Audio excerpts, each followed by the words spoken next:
প্রিয় লিসেনার্স, আসসালামু আলাইকুম। আশা করি মহান সৃষ্টিকর্তার অশেষ রহমতে আপনারা সবাই ভালো আছেন। প্রিয় লিসেনার্স, আপনাদের আরও একবার স্বাগতম জানাচ্ছি আমাদের ভৌতিক অনুভূতি নামক ইউটিউব চ্যানেলের আরও একটি নতুন এপিসোডে। আপনারা শুনছেন ভৌতিক অনুভূতি। কিছু অনুভূতি এমন যেটা আপনাদেরও হতে পারে। আপনাদের সাথে আমি আছি সজল। প্রিয় লিসেনার্স, ছোটবেলায় হেরিকেনের আলোয় বসে মুরব্বীদের কাছ থেকে সত্য ভৌতিক ঘটনা শুনতে ভালোবাসতেন না এমন মানুষ আসলে খুঁজে পাওয়া কঠিন, এবং বর্তমানেও সেই স্মৃতি কিন্তু এখনও আমাদের তাড়া করে। আমাদের এই ইউটিউব চ্যানেলে এপার বাংলা ও ওপার বাংলা সহ বাংলা ভাষাভাষী মানুষের সাথে ঘটে যাওয়া সত্য ভৌতিক ঘটনাগুলোই মূলত আপনাদের সামনে তুলে ধরার চেষ্টা করা হয়। প্রিয় লিসেনার্স, আপনারা যারা দেশ ও দেশের বাইরে থেকে আমাদের ঘটনা শোনেন, আপনাদের কাছে অনুরোধ থাকবে অবশ্যই আপনারা ঘটনা শোনার সাথে সাথে সেই ঘটনাটি অনুভব করার চেষ্টা করবেন। চলুন শুরু করি আজকের ঘটনা। আপনাদের সবাইকে স্বাগতম অলৌকিক জগতে। প্রিয় লিসেনার্স, আজকে যে ঘটনাটি আমি আপনাদের সাথে শেয়ার করতে যাচ্ছি, এই ঘটনাটি আমাকে পাঠিয়েছেন মঈনুদ্দিন নামের একজন সৌদি প্রবাসী ভাই। আজকের এই ঘটনাটি মূলত সৌদি আরবের মরুভূমি কেন্দ্রিক ঘটনা। খুবই অদ্ভুত একটি ঘটনা মঈনুদ্দিন ভাই আমাদের পাঠিয়েছেন। এই ঘটনাটি উনি শুনেছিলেন ভারতের একজন ব্যক্তির কাছ থেকে। তার নাম আবদুল্লাহ আনসারি। এই আবদুল্লাহ আনসারি যিনি ছিলেন, তিনি সৌদিতে মূলত গাড়ির ড্রাইভারের কাজ করতেন। বলছেন আবদুল্লাহ আনসারি, অনেকেই তো সৌদি এসে অনেকে হাইওয়েতে গাড়ি চালায়। সৌদিতে কোথাও কোথাও দেখা যায় যতদূর চোখ যায় ততদূর জনমানব শূন্য মরুপ্রান্তর। হাইওয়েগুলো সোজা পিচ ঢালাই রাস্তা ছাড়া কোথাও কিছু নেই। প্রচণ্ড রোদের আলোয় দূর দূরান্তে কোথাও কোথাও সেই হাইওয়ের পিচ ঢালাই রাস্তাগুলো চকচক করে। কিন্তু আমাদের মনে কখনো কি প্রশ্ন জাগে, বিশ্বের দীর্ঘতম সোজা হাইওয়েটি কোথায় অবস্থিত? হ্যাঁ, এই প্রশ্নটি আমার মতো হয়তো অনেকের মনেই উদ্রেক হতে পারে। অফিসিয়ালি বিশ্বের দীর্ঘতম সোজা হাইওয়েটি হলো সৌদি আরবে অবস্থিত, যা হাইওয়ে 85 নামে পরিচিত। এই হাইওয়েটি 1116 কিলোমিটার লম্বা সোজা একটি হাইওয়ে, অর্থাৎ মহাসড়ক। এই হাইওয়েটি মূলত সৌদি আরবের সমুদ্র উপকূল থেকে তুরাইফ এবং আল জুবাইল শহরগুলিকে সংযুক্ত করে জর্দানের বর্ডারে গিয়ে মিলিত হয়েছে। এটাই বিশ্বের সবচেয়ে স্ট্রেট একটি হাইওয়ে। এই হাইওয়েটির কোথাও চোখে পড়ার মতো বড় কোনো বাঁক বা মোড় নেই। এই যে হাইওয়ে 85, এটি সম্পূর্ণ সৌদি আরবের মরুভূমির মধ্য দিয়ে নির্মিত, যেটি জর্দান এবং বাহরাইনের সংযোগ রক্ষাকারী একমাত্র শর্টকাট হাইওয়ে হিসেবে দীর্ঘদিন ধরে বিবেচিত হয়ে আসছে। এই হাইওয়ে 85-র অনেক বদনাম আছে। আমি যখন নতুন নতুন সৌদিতে এসে গাড়ি ড্রাইভ করি, তখন অনেক পুরনো ড্রাইভার আমাকে এই হাইওয়েটি সম্পর্কে সাবধান করেছিলেন। এই হাইওয়ে নাকি একটা গোলকধাঁধা। তো একদিন আমি আমার মালিকের পরিবার নিয়ে এই হাইওয়ে 85 দিয়ে জর্দানের বর্ডারের দিকে যাই একটা বিয়ের অনুষ্ঠানে যোগদান করার জন্য। তো আমরা সেখানে পৌঁছতে পৌঁছতে রাত 8টা কি 9টা বেজে যায়। ওখানে পৌঁছানোর পরেই হঠাৎ একটা জরুরি কাজে আমাকে আবার গাড়ি নিয়ে শহরের দিকে আসতে হয়। আমি প্রায় রাত 10টার দিকে গাড়ি নিয়ে বের হয়ে পড়ি। তখন গাড়িতে আমি একাই ছিলাম। গাড়ি চলছিল হাইওয়ে 85 দিয়ে। গাড়ির গতি তখন প্রায় 120। চারদিকে শুনশান মরুভূমির নীরবতা। তখন আকাশ প্রায় ফর্সাই ছিল। তখন আমার মনের ভিতরে ভয় কিংবা এমন কিছুই কাজ করছিল না। রাত তখন প্রায় 1টা কি 1:30 বাজে। আমি দেখলাম যে কিছু মানুষজন রাস্তার পাশের মরুভূমির মধ্যে কোনো পিকনিক বা এমন কিছু করছিল। এটাও স্বাভাবিকই ছিল।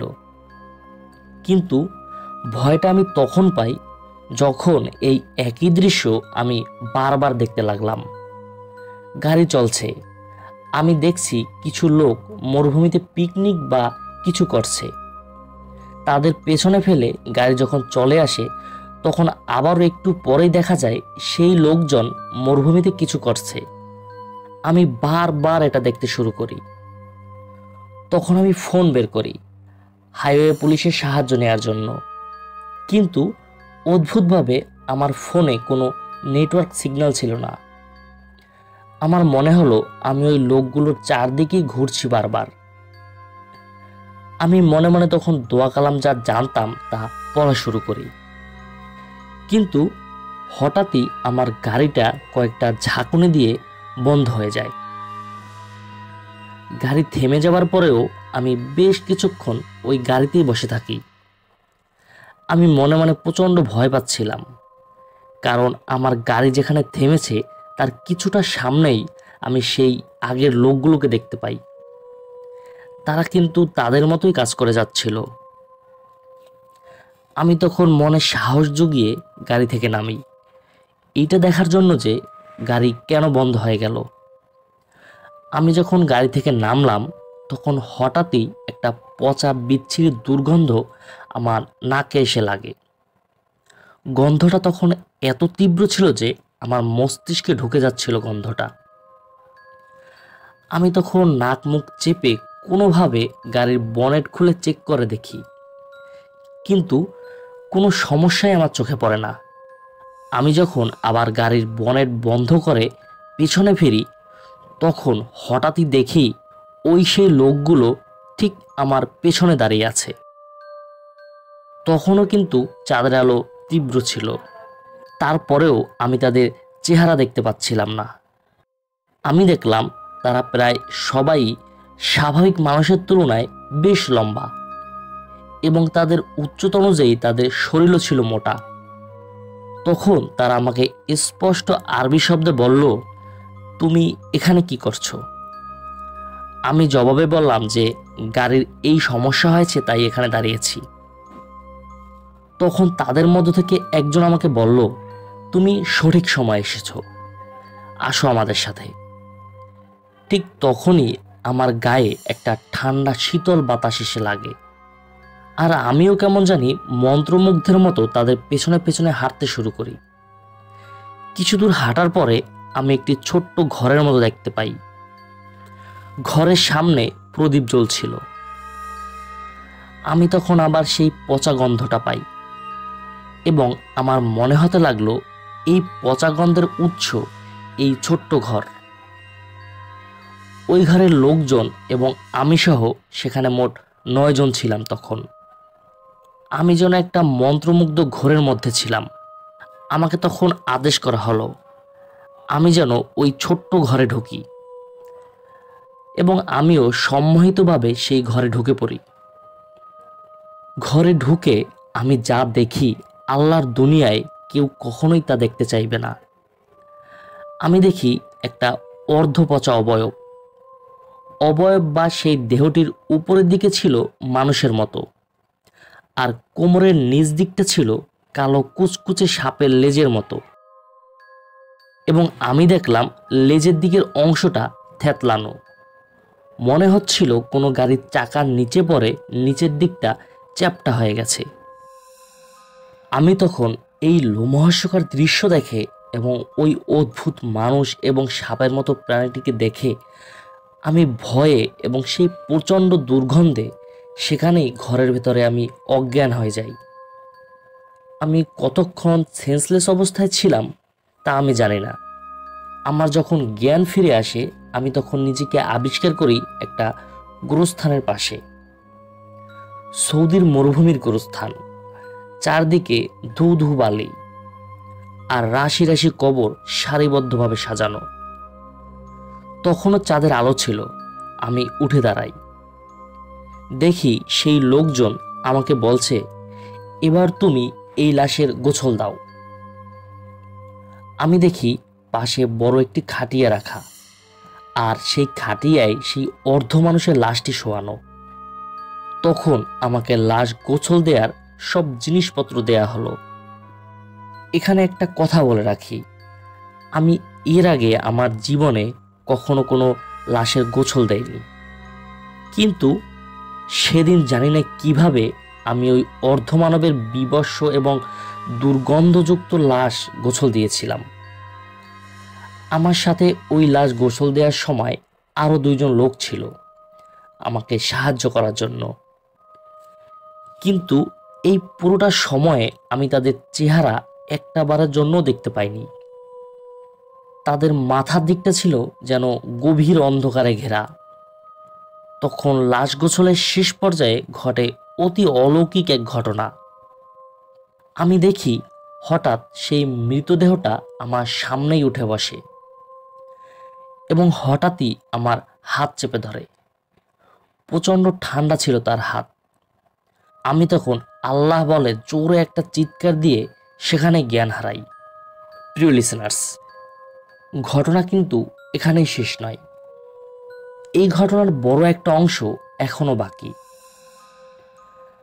আমি যখন জ্ঞান ফিরে পাই তখন আমি নিজেকে আবিষ্কার করি মরুভূমির তপ্ত বালির উপরে শোয়া অবস্থায়।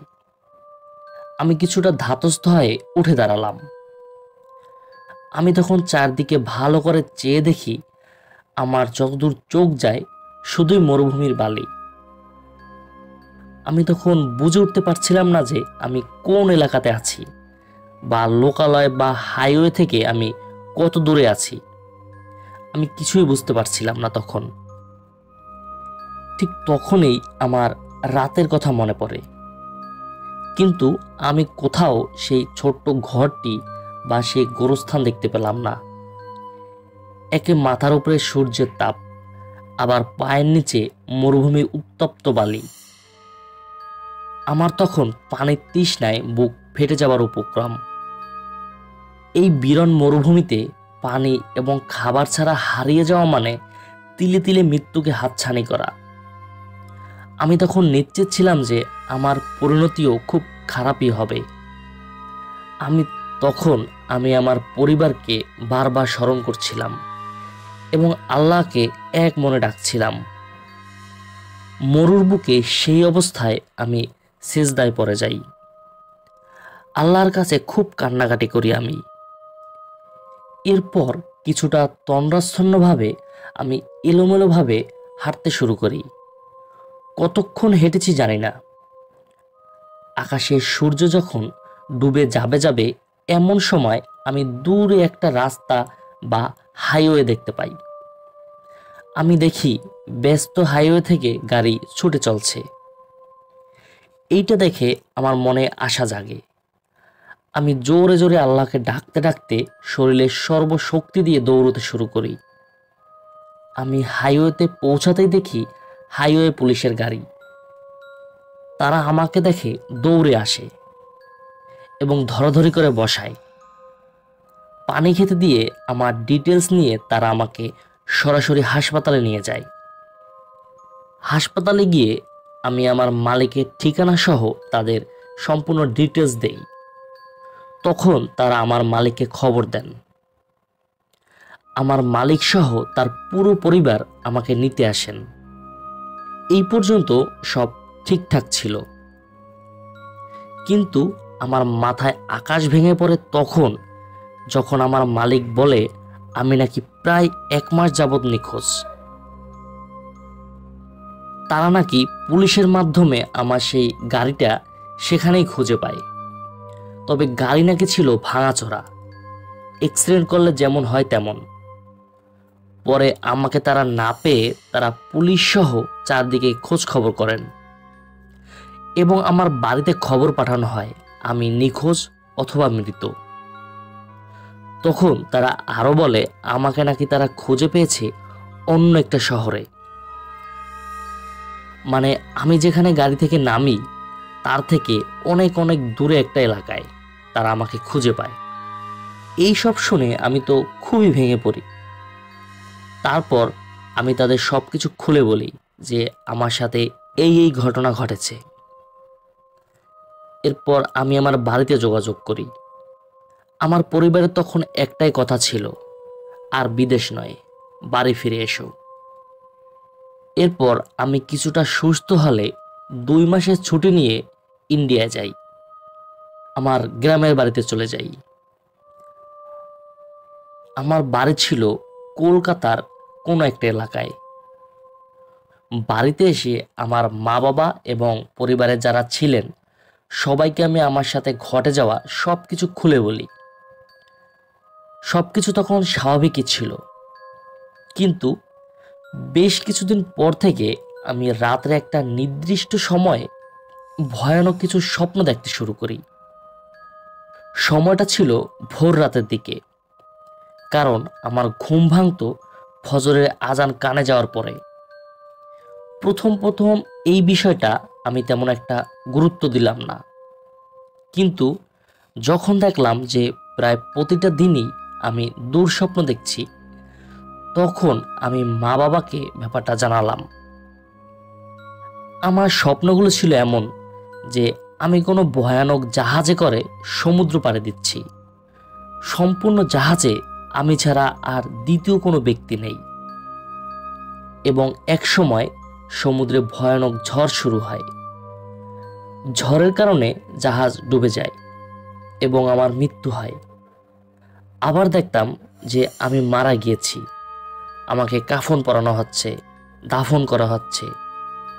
এবং একদিন দেখলাম আমি ভয়ানক এক গাড়ি দুর্ঘটনায় মারা গিয়েছি। এই সব স্বপ্ন আমি দেখতাম। এর মধ্যে কমন ছিল প্রতিটা স্বপ্নেই আমি শেষের দিকে মারা যাই। তো যাই হোক, আমরা বাংলাদেশের সিলেট জেলার এক বড় নামকরা মাওলানার সাথে সাক্ষাৎ করি। তাকে আমার সকল সমস্যা বিস্তারিত খুলে বলি। সব ঘটনা তিনি আমার কাছ থেকে 3 বার করে শোনেন এবং আমাকে তার পরের দিন দেখা করতে বলেন, এবং তিনি আমার মাথায় কিছুক্ষণ হাত রেখে কিছু একটা পরে ফু দিয়ে দেন। এবং অদ্ভুত বিষয়, সেদিন রাতে আমি কোনো দুঃস্বপ্ন দেখিনি। সেই রাতে এক ঘুমেই আমার রাত কেটে যায়। পরদিন মাগরিবের নামাজ পড়ে আমরা সেই হুজুরের কাছে যাই। তখন হুজুর আমাদের জানান যে সেই দিন সৌদি আরবের সেই হাইওয়ে 85-তে যখন আমি গাড়ি চালিয়ে মালিকের সাথে যাচ্ছিলাম, তখন আমি মনের অজান্তেই একজন জিনকে হত্যা করি। মানে একজন জিন সাপের রূপ নিয়ে রাস্তা পাড়ি দিয়ে যাচ্ছিল। তখন আমার গাড়ির চাকা তার শরীরের উপরে উঠে যায়, যার কারণে জিনটি নাকি মারা যায়। এবং সেদিন রাতে যখন আমি ফিরছিলাম, তখন নাকি আমার সাথে সেই জিনের পরিবারের সাথে দেখা হয়েছিল, এবং আমি যে লাশের গোসল দিয়েছিলাম তাও ছিল সেই জিনেরই লাশ, যাকে আমিই হত্যা করেছিলাম। যেহেতু আমি এটা আমার অজান্তে করেছি, তার জন্য তারা আমাকে তেমন কোনো ক্ষতি করেনি। আর আমি যে 1 মাস নিখোঁজ ছিলাম, বা এক রাতে আমি যে 1 মাস সময় কাটিয়েছিলাম, ওই সময়টা নাকি আমি ওই জিনের কবরের পরিচর্যা করেছিলাম। হুজুর আরও বলেন, তুমি যে ভয়ানক স্বপ্ন দেখো তাও ওই জিনরাই তোমাকে দেখায়, কিন্তু এর কোনো খারাপ উদ্দেশ্য নেই। তারা তোমাকে স্বপ্ন এই কারণে দেখায় যাতে তুমি নিজের মৃত্যু দেখে আল্লাহ রাসূলের পথ অনুসরণ করো, যাতে তুমি নামাজের প্রতি মনোযোগী হও। এখানে আরও একটা বিষয় আছে, জিনেরা চায় তুমি 5 ওয়াক্ত নামাজ পড়ো এবং সেই জিনের জন্য আল্লাহর কাছে দোয়া করো। এইসব বলার পরে হুজুর বলেন, আজ থেকে তুমি আর কখনো নামাজ কামাই করবে না, চেষ্টা করবে সবসময় জামাতের সাথে নামাজ আদায় করার। এরপর থেকে আমি আর কখনোই নামাজ ছাড়িনি। এখন আমার বয়স প্রায় 55 বছর। আমি এখনো সৌদিতে আছি, মাঝে মাঝে দেশে যাই। এরপর থেকে আমার জীবনে আর কোনো ভৌতিক ঘটনা ঘটেনি। প্রিয় লিসেনার্স, এই ছিল আজকের এপিসোড। মহান আল্লাহ তাআলার এই দুনিয়ায় কত যে রহস্য লুকিয়ে আছে তার ধারণা আমরা করতে পারি না। এই যে ব্যক্তি এই ঘটনাটি শেয়ার করেছেন, যার সাথে এই অলৌকিক ঘটনাটি ঘটেছে, একবার কল্পনা করুন এই ঘটনাটি আপনার সাথেও ঘটতে পারে, আমার সাথেও ঘটতে পারে। মূলত এইসব ঘটনা যার সাথে ঘটে তিনিই জানেন যে এটা কতটা ভয়ঙ্কর হয়। তো আমরা এটাই আশা করি এইসব অলৌকিক ঘটনা থেকে সৃষ্টিকর্তা যেন আমাদের হেফাজত করেন।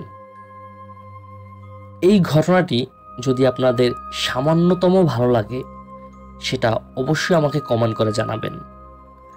আর আপনারা যারা আপনাদের জীবনে ঘটে যাওয়া কোনো ঘটনা অথবা আপনার জানা কোনো সত্য ঘটনা আমাদের পাঠাতে চান, তারা ঘটনা লিখে অথবা রেকর্ডিং করে পাঠিয়ে দিন আমাদের হোয়াটসঅ্যাপ নাম্বারে। এই ভিডিওর নিচে ডিসক্রিপশন বক্সে আমাদের হোয়াটসঅ্যাপ নাম্বার দেয়া আছে।